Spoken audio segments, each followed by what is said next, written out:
Hello friends, welcome to Sangeeta's Food Gallery in Tamil. நாம் இன்னைக்கு vegetable kurma எப்படி செய்யுதுன்னு பார்க்கலாம். இது செய்யறதுக்காக ஒரு குக்கர் சூடு பண்ண வச்சிருக்கேன். இதுல 2 டேபிள் ஸ்பூன் ஆயில் சேர்த்துக்கலாம். இந்த ஆயில் சூடாயிடுச்சு. இதுல ஒரு துண்டு பட்டை, 3 கிராம்பு, ஒரு ஏலக்காய், ஒரு பிரியாணி இலை, கூடவே 1/2 டீஸ்பூன் சோம்பு கூட சேர்த்துக்கலாம். இதெல்லாம் பொரிஞ்சிடுச்சு. இதுல ஒரு பெரிய வெங்காயத்தை கட் பண்ணி வச்சிருக்கேன். இதை சேர்த்துடலாம். இதை வணக்கிக்கலாம். கூடவே 2 பச்சை மிளகாய் கட் பண்ணதையும் சேர்த்துக்கிறேன்.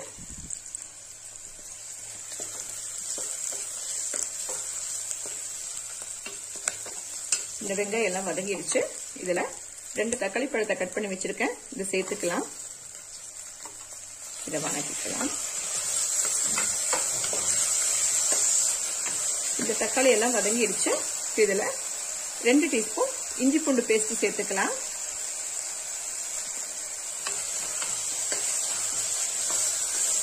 இந்த இஞ்சி பூண்டோட பச்சை வாசனை போற வரைக்கும் இதை வதக்கிக்கணும். கொஞ்சம் கருவேப்பிலை கூட சேர்த்துக்கிறேன்.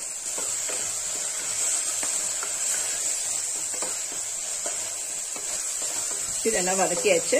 அடுப்பை சிம் பண்ணி வச்சிடலாம். இதுல 1 டீஸ்பூன் மல்லித்தூள் சேர்த்துக்கலாம். 1/2 டீஸ்பூன் மிளகாத்தூள் சேர்த்துக்கலாம். இந்த மிளகாத்தூள் நல்ல காரமான மிளகாத்தூள், அதனாலதான் 1/2 டீஸ்பூன் சேர்த்துக்கிறேன். நீங்க உங்ககிட்ட இருக்கிற மிளகாத்தூளோட காரத்துக்கு தகுந்த மாதிரி கூட்டியோ குறைச்சோ சேர்த்துக்கோங்க. 1/4 டீஸ்பூன் மஞ்சத்தூள் கூட சேர்த்துக்கிறேன். 1/2 டீஸ்பூன் கரம் மசாலா தூள் சேர்த்துக்கலாம். இது எல்லாத்தையும் சேர்த்து கலந்துடலாம்.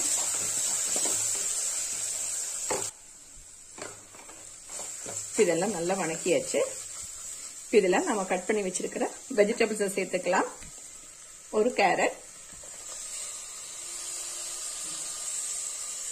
8 பீன்ஸ் கட் பண்ணது சேர்த்துக்கிறேன். ஒரு மீடியம் சைஸ் உருளைக்கிழங்கு கட் பண்ணி வச்சிருக்கிறேன். இதை சேர்த்துக்கலாம்.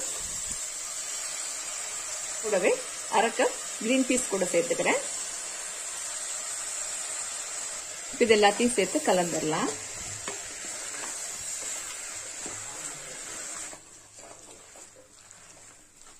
இதெல்லாம் நல்லா கலந்தாச்சு.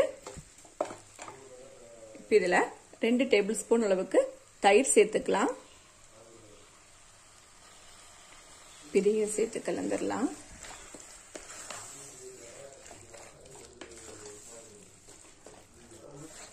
இதெல்லாம் நல்லா கலந்தாச்சு.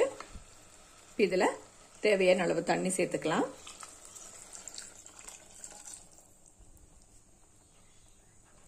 நான் இப்போ 1 கப் அளவுக்கு தண்ணி சேர்த்திருக்கேன். இதுல தேவையான அளவு உப்பு கூட சேர்த்துக்கலாம்.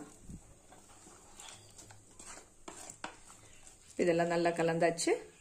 குக்கரை க்ளோஸ் பண்ணி வெயிட் போட்டு 2 விசில் வச்சு இதை வேக விட்டுறலாம். இப்போ குருமாவுக்கு தேவையான தேங்காய் விழுதை ரெடி பண்ணிக்கலாம். இதுக்காக ஒரு மிக்சியோட ஜாரில் 1/2 கப் அளவுக்கு துருவன தேங்காய் எடுத்திருக்கேன். இதில் 10 முந்திரி பருப்பு சேர்த்துக்கலாம். உங்ககிட்ட முந்திரி பருப்பு இல்லைன்னா அதுக்கு பதிலாக 2 டேபிள் ஸ்பூன் பொட்டுக்கடலை சேர்த்துக்கோங்க. ஒரு பச்சை மிளகாய் சேர்த்துக்கிறேன். கூடவே 1 டீஸ்பூன் கசகசா சேர்த்துக்கலாம். 1/2 டீஸ்பூன் சோம்பு சேர்த்துக்கலாம். இதுல தேவையான அளவு தண்ணி சேர்த்து நல்ல நைஸான பேஸ்டா அரைச்சுக்கலாம். இப்ப பாருங்க, இந்த தேங்காவை நல்ல நைஸான பேஸ்டா அரைச்சிட்டேன். இப்ப இந்த குக்கர்ல பிரஷர் எல்லாம் போனதுக்கு அப்புறம் ஓபன் பண்ணி வச்சிருக்கேன். இப்ப இந்த வெஜிடபிள்ஸ் எல்லாம் கரெக்டா வெந்து வந்திருக்கு. மறுபடியும் ஸ்டவ் ஆன் பண்ணிக்கலாம். இதுல நம்ம அரைச்சு வச்சிருக்கிற தேங்காய் விழுதை சேர்த்துக்கலாம். இந்த மிக்சியோட ஜார்ல 1/4 கப் தண்ணி சேர்த்து இதையும் சேர்த்துக்கிறேன். இது எல்லாத்தையும் சேர்த்து கலந்துடலாம்.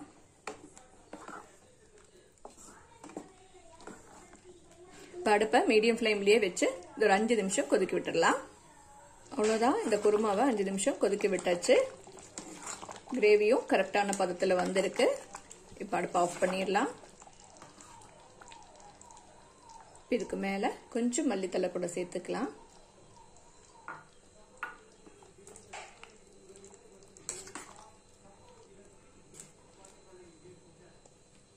அவ்வளோதான் பாருங்க, சூப்பர் டேஸ்ட்ல வெஜிடபிள் குருமா ரெடி ஆயிடுச்சு.